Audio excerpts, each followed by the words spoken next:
Well, this is the panel known as the brand panel. Is this on? Can everyone hear me? Yeah. Okay. So the role of the brand is evolving. More brands are now expected to entertain, to inform, and basically be more human, as we heard, than ever. And I love Gabrielle's quote at the end of the last session. And they're also being expected to become more socially conscious citizens, and not just to talk, but also to increasingly to act. And actually, this is something that we've been thinking a lot about at Edelman.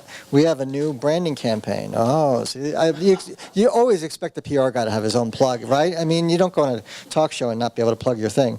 Called Act with Certainty. And so it's no longer just what you say, it's what you do, and how you bring that to life through the different content and different types of forms of communications, whether it be in a social venue or if it's in an owned venue or through paid media and so forth.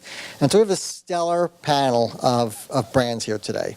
So starting on my left, Casey DePalma is Director of Digital Engagement and Public Relations for Unilever. And then Dan Mazie, who is head of global newsroom for Reebok. And then Chris Ratcliffe, who is director of social engagement strategy for Aetna. So we got a real diverse mix of brands here, consumer brands. I mean, they're all consumer brands, I guess, in a way. And I want to start with an individual question for each one, and I'll ask the hardest question first.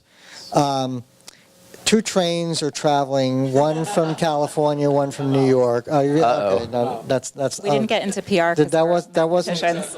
I thought that was was that the question I was supposed to ask? Okay, no. Let me start with Dan, because Dan, you've been doing some. I mean, you've been at Reebok now how long?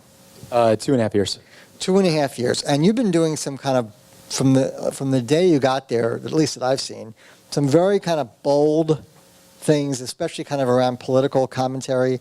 And, one of the things that you did that we took notice of is that after Elizabeth Warren I try to stay out of politics because it's nothing but trouble for me.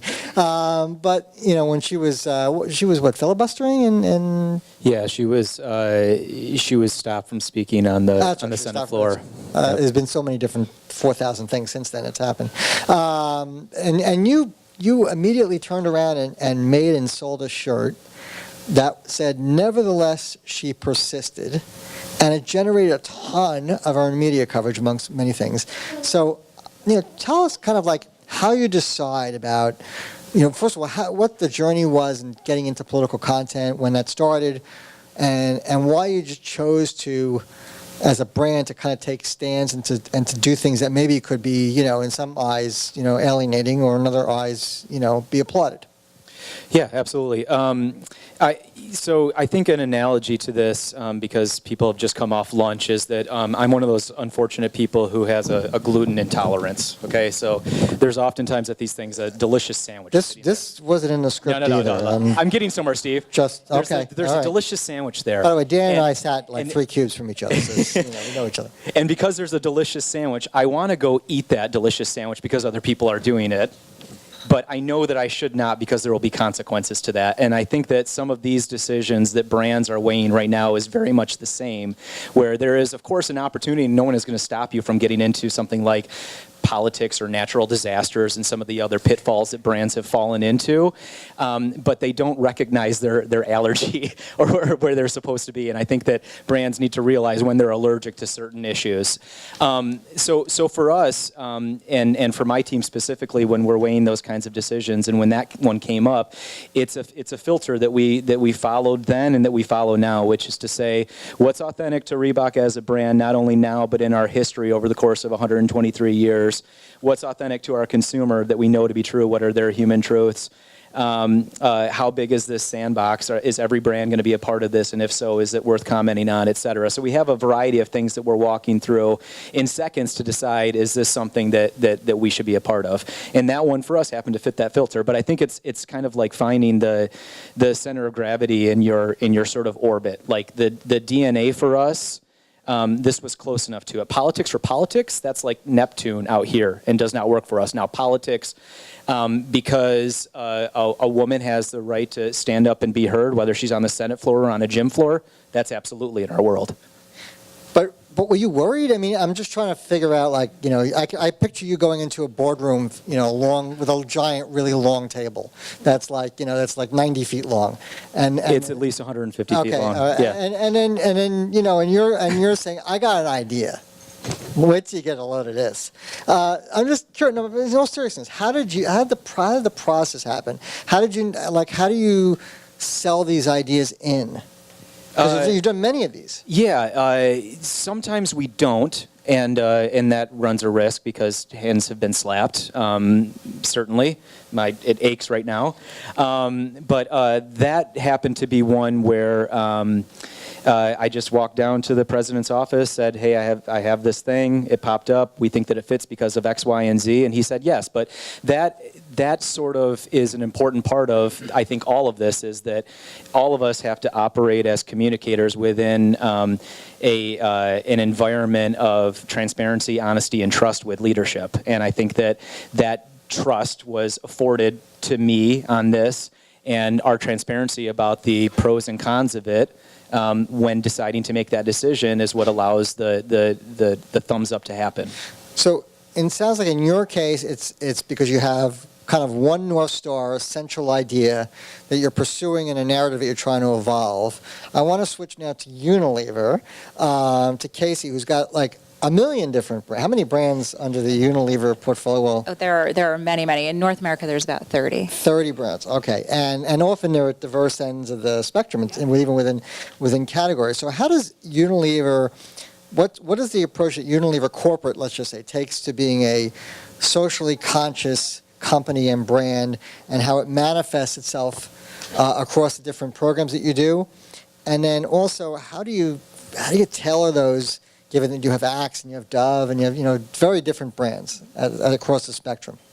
So the way that we work from a corporate and brand perspective, I would say, you know, the way that we look at purpose and being socially conscious is across both, right? And they're not they're not mutually exclusive. So from a corporate perspective, we, you know, believe in purpose is at the heart of everything that we do. And I'm going to sound like I'm drinking the Kool-Aid, or drank the Kool-Aid. I've been at Unilever for 8 years, and I totally have.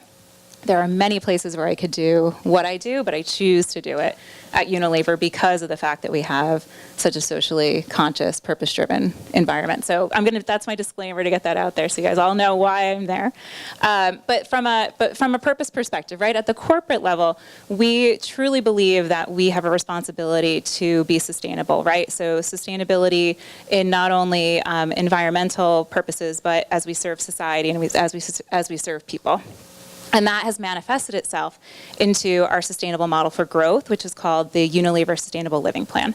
So at the highest level, right, we're making sure that everything that we're doing ladders up to those pillars. But from a brand perspective, right, it's not like we're pigeonholing the brands to have a narrow focus on sustainability, right? It has to be true and authentic, as you were saying, to each brand. So that can be very different for Dove as it would be for Axe or for Knorr or for Ben & Jerry's, right? And when it comes to life for the brands, it's truly about what's authentic and at the heart of the brand. And some brands or heritage brands might need to dig really deep to find that. For other brands that we've actually started to curate ourselves, we've launched many new brands over the last year, one of them being Love Beauty and Planet, which is a new hair care and skincare brand. And they're all about small acts of love for people and the planet. So I don't know if you guys have seen that yet, but it's great. Go try it. And that really manifests itself from, you know, the fact that we created it and it's at the heart of that brand. On an older brand like Vaseline, right? Vaseline has been around for hundreds of years. I'm sure many of you have a jar of Vaseline in your medicine cabinets. I have one right here. Product on cue. that's a brand where, we went to the roots, right? Vaseline at its heart is about healing, right? And it heals, scrapes and burns and things like that, right? So out of that was born the Vaseline Healing Project. And the Healing Project, there are many different parts of it. Some of it has to do with medical missions, sending derms on medical missions to help vulnerable communities. Some of it has to do with donating product and medical supplies. But, it's really at the heart of what either a new brand or an old brand and authentic to what the heart of that brand is. And how do you mix the doing and the saying across those different brands? Like how much, and the balance between those, making sure that you don't, and what you say doesn't get ahead of what you're doing, especially around sustainability, because that can be a slow process. Whereas, so how do you, I'm just curious, what's that mix like, and how do you make sure that you're in balance? So I think the biggest thing for us is recognizing that we're on a journey, right? So, we may not be to bright although, on something, right? We might not have the answers for everything, but if we waited to have the answers for everything, we would be nowhere, right? We wouldn't have any progress. So we're okay with, taking steps to get somewhere, even though we're not, getting all the way there. One example on Love Beauty and Planet again is, the way that brand was created, both from the ingredients that were chosen, the actual packaging that it's in was very deliberate. And our bottles are 100% made of plastic, 100% post-consumer recycled plastic.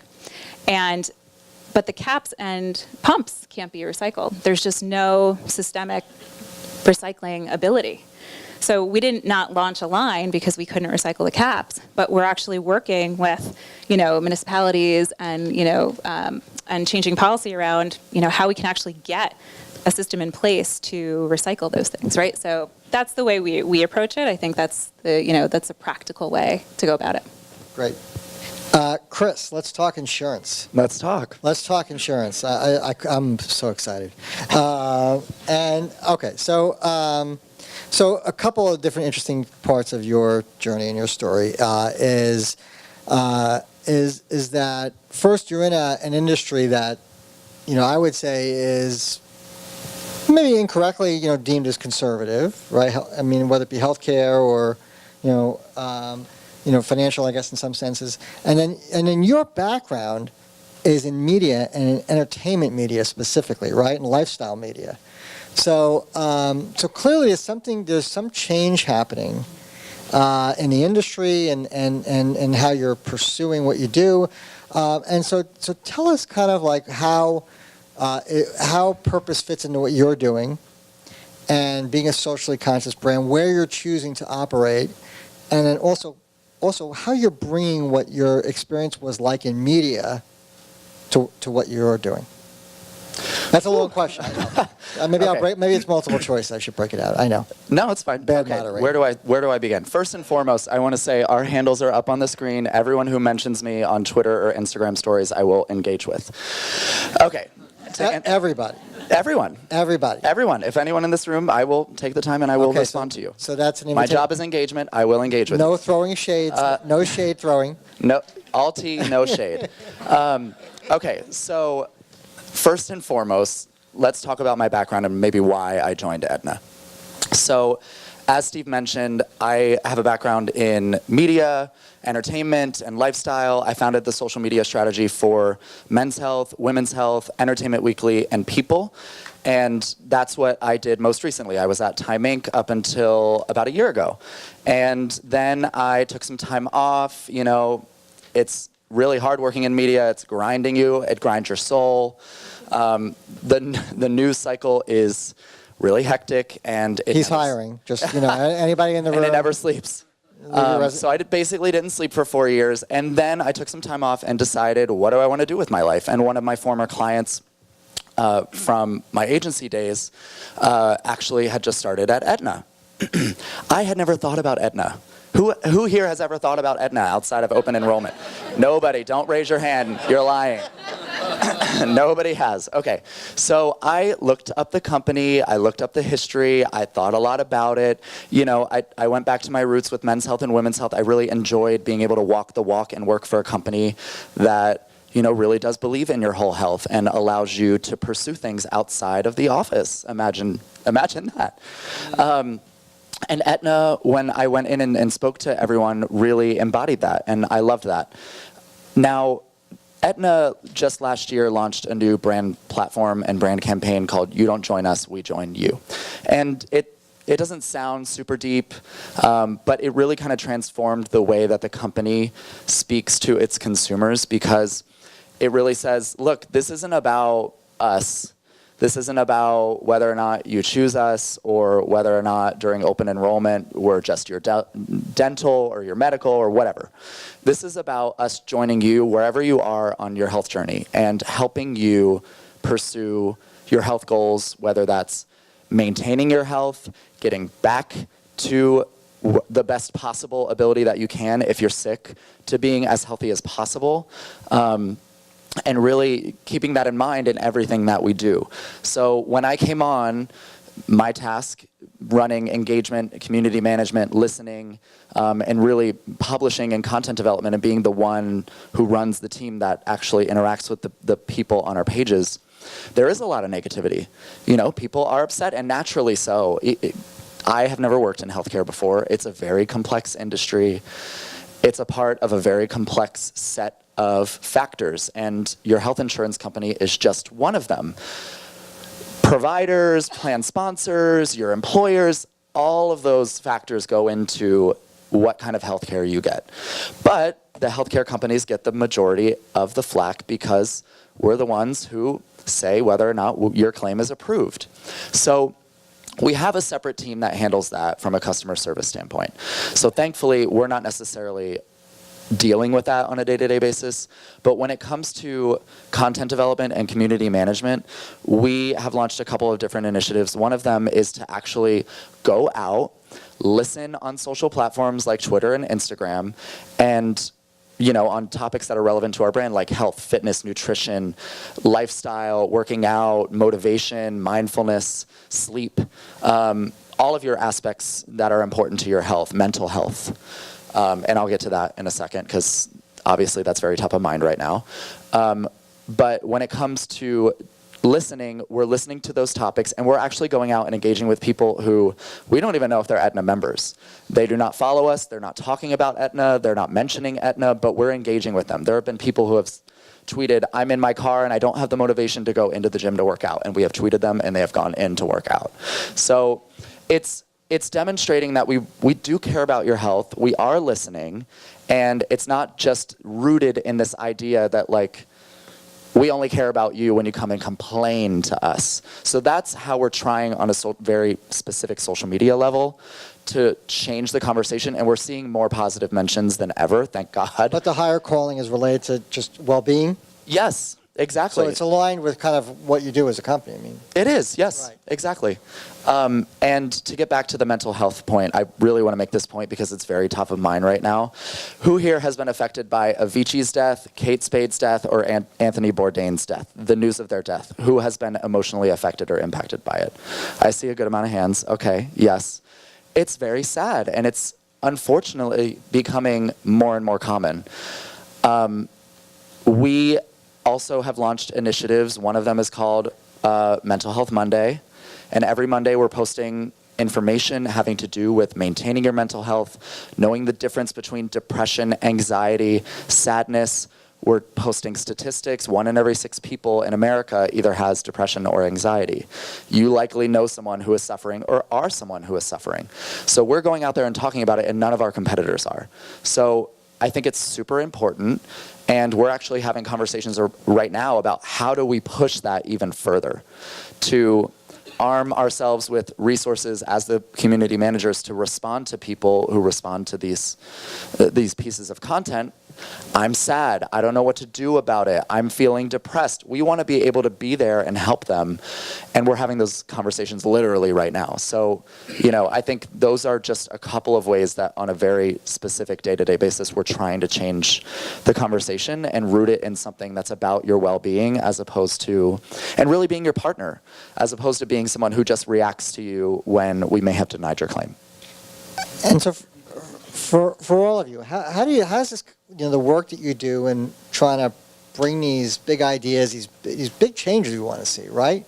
Or big changes that people want to see, how do you bring them to life through different types of activations, whether it be earned media, whether it be, advertising in some cases. Social media clearly is a focus for all of you. How do you think about how you bring these to life? Is it the same way across and maintain consistency, or is it really different across all the different channels or disciplines? To me, I think that toolkit needs to be open for everything that we pursue, because if it's something that we feel like we have to do discreetly, I question whether or not we should do it at all. So to me, I want to go down as many routes as humanly possible with anything that we're willing to put our name behind. So there are times obviously where it calls for something much faster. You can't put together a full-blown campaign around something that happens in culture, obviously. So you deploy what you have available resource-wise to do that. But I think that we as marketers and communicators would be remiss to not use all of the available lanes that we have today at our disposal to sort of get these purpose-driven messages out there as much as possible. I was told by Paul, and otherwise he's going to beat me, that the hashtag is WhipSmart, hashtag WhipSmart. Did I say that right? Hashtag WhipSmart. One more time? Should I say it? Hashtag WhipSmart. WhipSmart. WhipSmart. I can't announce It's it. right here in the bottom right. There you go. There you go. Yeah. Okay, thank you very much. She's I'm cute. blocking the hashtag. I'm sorry, Paul. It's So- my fault. One question before we open it up to the audience and have more discussion is impact. Because impact here is not likes, retweets, shares. I mean, those are metrics, those are KPIs, but impact is, people are changing their behaviors. Impact, Dan, you're kind of in some ways a challenger brand. Is that fair to say? I mean, okay. Impact, for Unilever is massive. So I'm just curious, how do you look at impact in the socially conscious arena and think about that in relation to your work? So for us, so when you say impact is tremendous, it's literally we reach 2 billion people a day with our products all around the world. And every interaction with a product is a reason to reinforce the reason for us being, right? And a reason to reinforce the purpose. So that's truly, right, where the impact is. So if we're not impacting somebody's life from whether it has, is from a basic state of cleanliness, right? Because literally 150 years ago, Unilever was founded on the purpose of making cleanliness commonplace, right? I mean, that it is much more common now, but in even certain parts of the world, we have brands that are focused on, helping to educate around hand washing. And they're making tremendous strides at actually saving children's lives around the world because, the more you wash your hands, the more likely you are to live past the age of 5, right? So, I mean, that's one area. I think, in something in the U.S. like with Dove, it was more than a decade ago, when Dove launched the Dove Self-Esteem Program. And, while we've reached millions and millions of girls, through workshops and other ways, we are dedicated to reaching another 20 million over the next few years. So, and there are many ways that we can do that. It's not necessarily just through one-on-one workshops or group workshops, right? It can be through content. It can be through earned media and social media. And we have to think about all of those ways to make the largest impact. Yeah, so up in the description of this panel, it says and to basically be more human than ever before.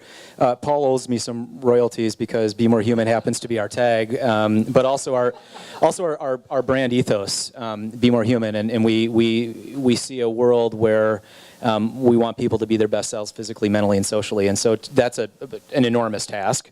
How do you measure that? Yeah, there's no KPIs Right? for that, No, but I think that when I feel Squishy. as a marketer that I can, run my thumb through my feed and see people being more human consistently every single time, maybe I shouldn't be here anymore because we help to succeed.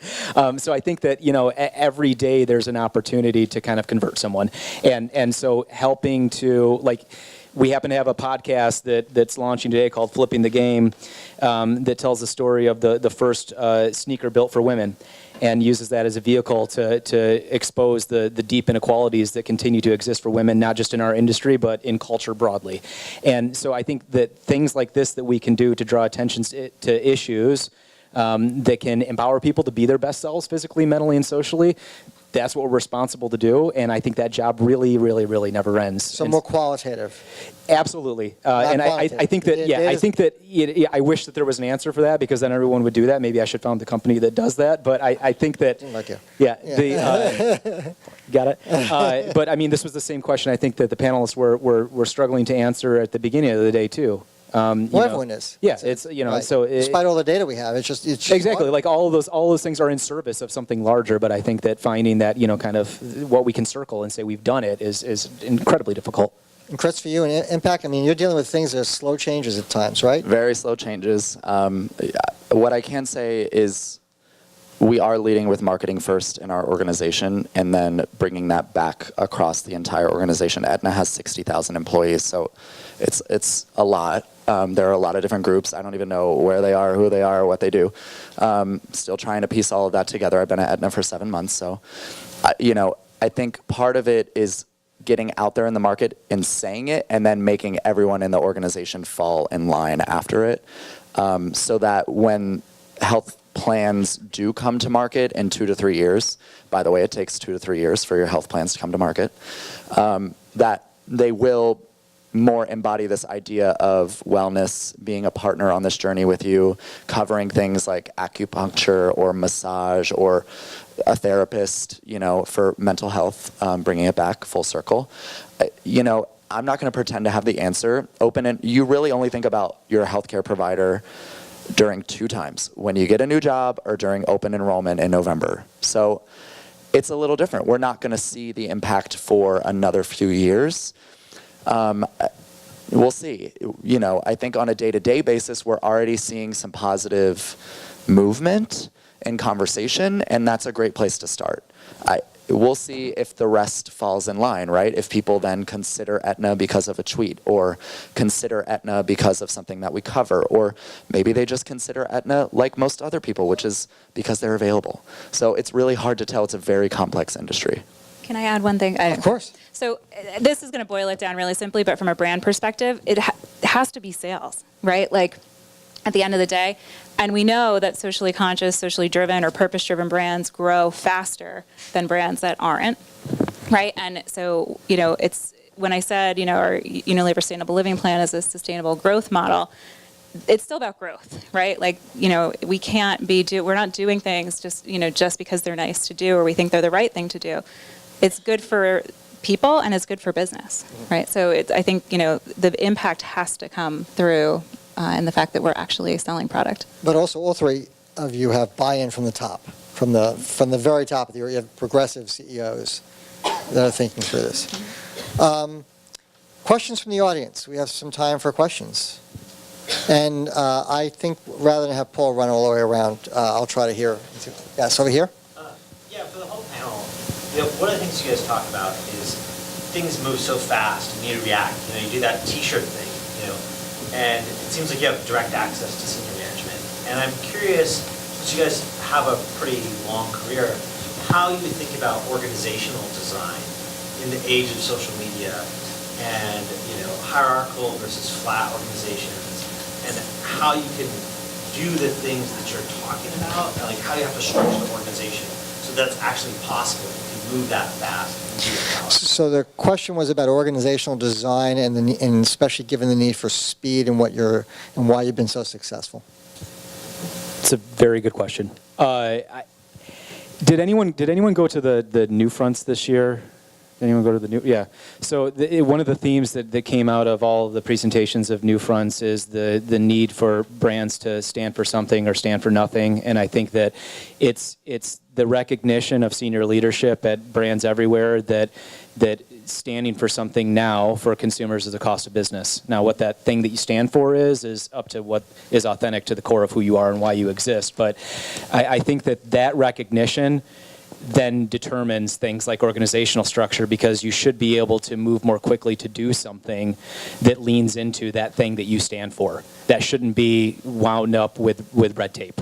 That shouldn't require 14 different layers of approval for, because you know who you are. You know what I mean? Like, that should be something that's very, very easy to say yes to. Just like accepting a sale from a consumer.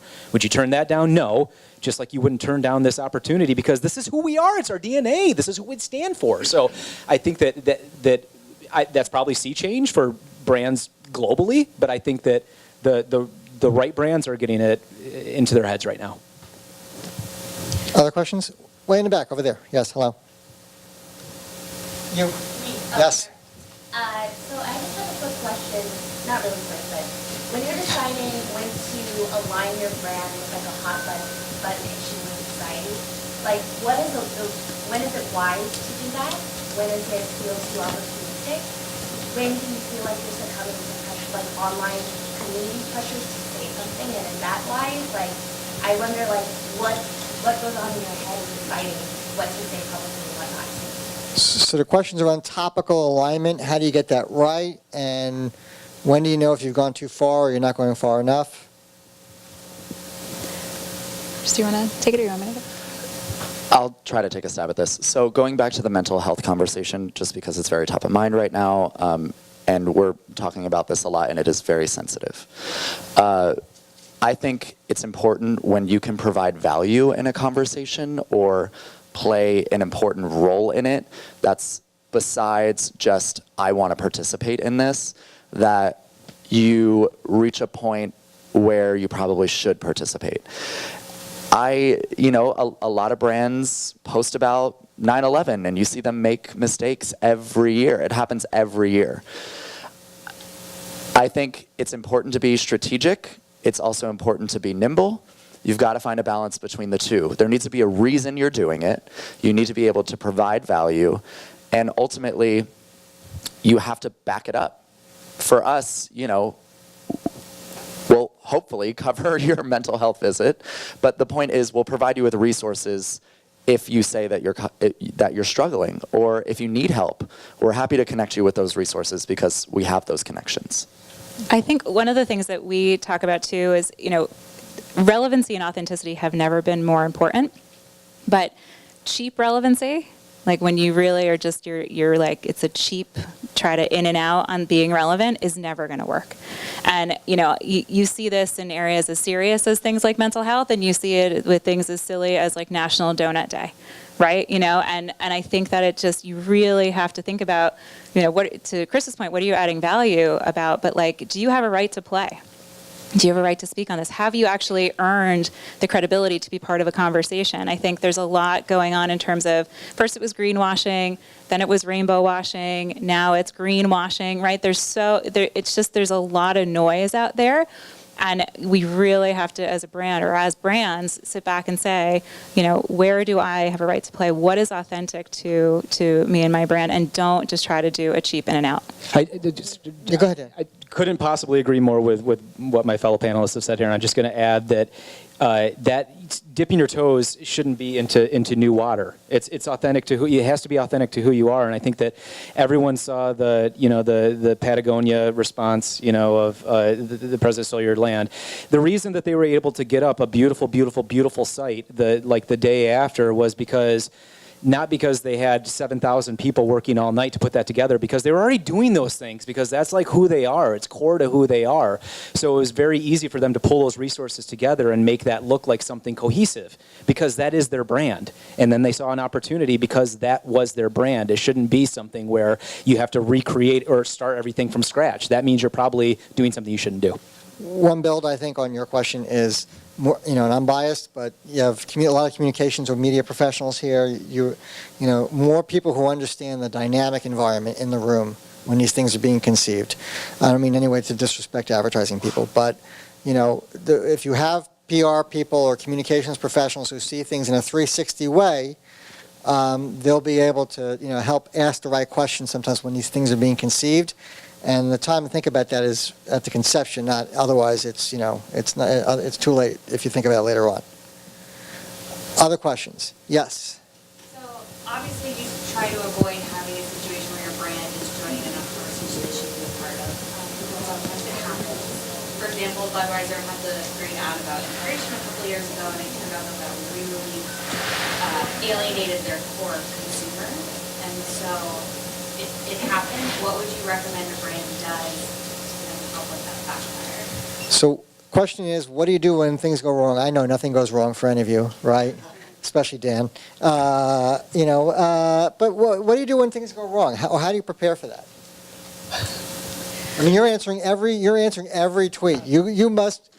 We don't answer every tweet. I don't want to look. No, you specifically said before. I said I will answer every Oh, all tweet. right. But your mentions must. You be mentioned me. But your specifically. mentions must be crazy. I mean, how do you manage that?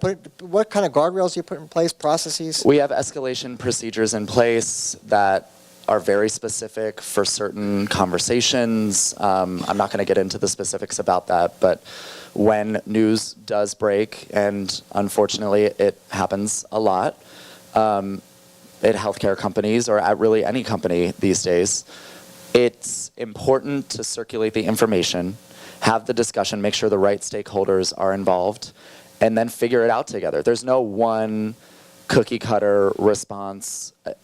It needs to be authentic. It needs to, and sometimes it doesn't warrant a response. Sometimes legally we're bound to not respond because of regulations like HIPAA and things like that. We can't mention certain things. So, we have pretty specific guardrails in place to address that, but there is no one size fits all kind of response. We get everyone on the line right away, and then we talk about it and figure it out. I think Casey said it earlier, but the pressure and expectation of brands in this space has never been bigger than what it is right now. And I think about in my industry, when the NFL players were kneeling and there was a huge backlash to that, there was a brand that will go unnamed that put together a tweet that had certain words in it right afterwards, got scared, changed it, and put that back out to make it more friendly to everyone. And that was then raked over the coals, and the brand paid the price on that. Why? Because they refused to take a stand, one way or another. That was their space. They could have chosen to stay silent, and that's an option, right? But they knew it was their space, and they had to recognize and say something about it, and they tried to make it work for everyone. That doesn't work. It's stand for something or stand for nothing. And I think that hopefully we all work for brands that at least know what they are. Okay, we have time for one more question. You with the pen, you had your hand up for a while. You look like a journalist. I'm nervous. Just wondering if you want to engage on these issues just, as a general principle, or are you only going to do it on your own terms with your own content, or would you approach publishers who are reporting on these issues in their own lane and support that as a way to engage? So the question is, I guess, a mix of do you go it alone and say what you want to say versus the mix of going through other people? What's in it? A lot of us are publishers here. What's in it for us? What's in it for the media companies? Of course. How do I not? I didn't write that down. What's wrong with me? So I think for us, there's various ways we'll go about it, right? There are things that we will own as one of our brands, would go it alone.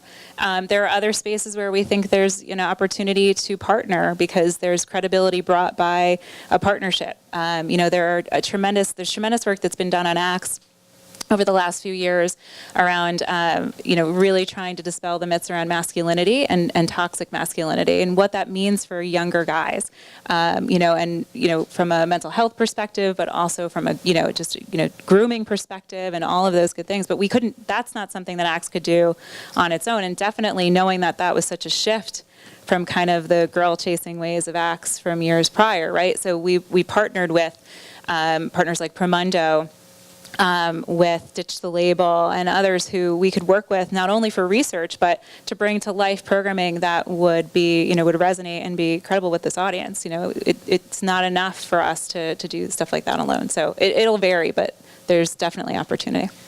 I mean, one thing I'll say is amplification, credibility, voice, also expertise. Look, Chris is a good example of that. I want to thank my panelists. Please give it up.